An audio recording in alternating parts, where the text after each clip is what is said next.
लोकसभा चुनाव का माहौल लगातार रंग पर चढ़ता दिखाई दे रहा है।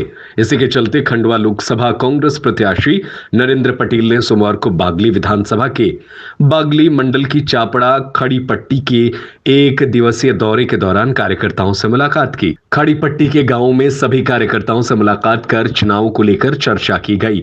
मीडिया से चर्चा करते हुए कांग्रेस प्रत्याशी नरेंद्र पटेल ने भाजपा पर निशाना साधते हुए कहा कि भाजपा के इन 10 साल के कार्यकाल में किसान सहित आम जनता पूरी तरह त्रस्त है।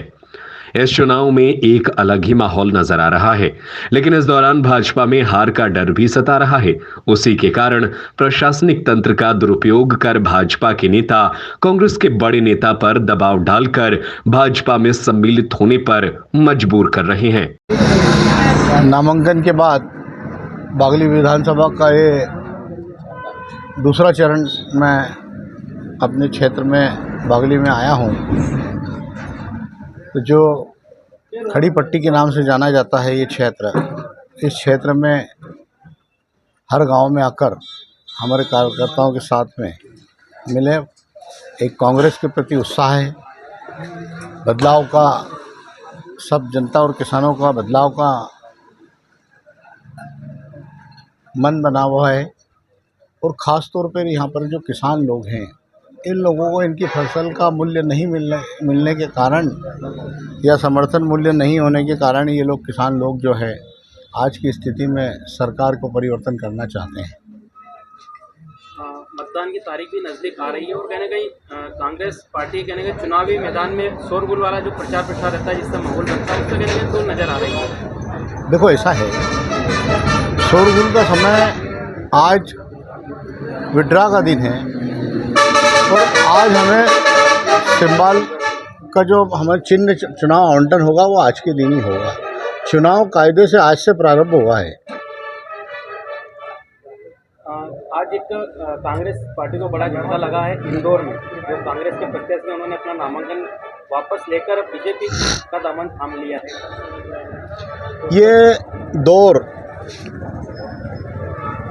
2023 और 2024 का जो दौर है, अगर 24 में सरकार भारतीय जनता पार्टी की बनती है तो 1947 के पूर्व जो अंग्रेज़ों के समय पर हमारा देश जिस प्रकार से गुलाम था, ऐसा गुलाम भारतीय जनता पार्टी के और गुलामी की ओर हमें जाना होगा। लोकसभा की, खंडवा लोकसभा की हम बात करें तो पूर्व में जो उपचुनाव हुआ तो उसमें भी ज़्यादा अंतर नहीं रहा था हार का। तो इस बार किस प्रकार से कांग्रेस पूरी तैयारी के साथ उतर रही है? देखो, मेरे पड़ोस में बैठे ठाकुर राजनारायण सिंह जी पिछला उपचुनाव लड़े थे। जो पिछली बार 3 वर्ष पहले उपचुनाव जो हुआ था, उसमें हमारे ठाकुर राजनारायण सिंह जी मानधाता विधानसभा के पूर्व विधायक जो रहे थे, वो मेरे पड़ोस में बैठे हैं, वो ही चुनाव लड़े थे और हम तकरीबन 80,000 वोटों से हारे थे। तो करीब हमने 75,000 वोटों का इजाफा करके 80,000 पर आए हैं। और आज मेरे साथ वो और अरुण यादव जी दोनों साथ में हैं और हम लोग ये लोकसभा का चुनाव निश्चित रूप से चुनाव जीतेंगे ही। दबाव देती है, मैंने अभी थोड़ी देर पहले कहा कि सन 47 के पूर्व का समय आ जाएगा।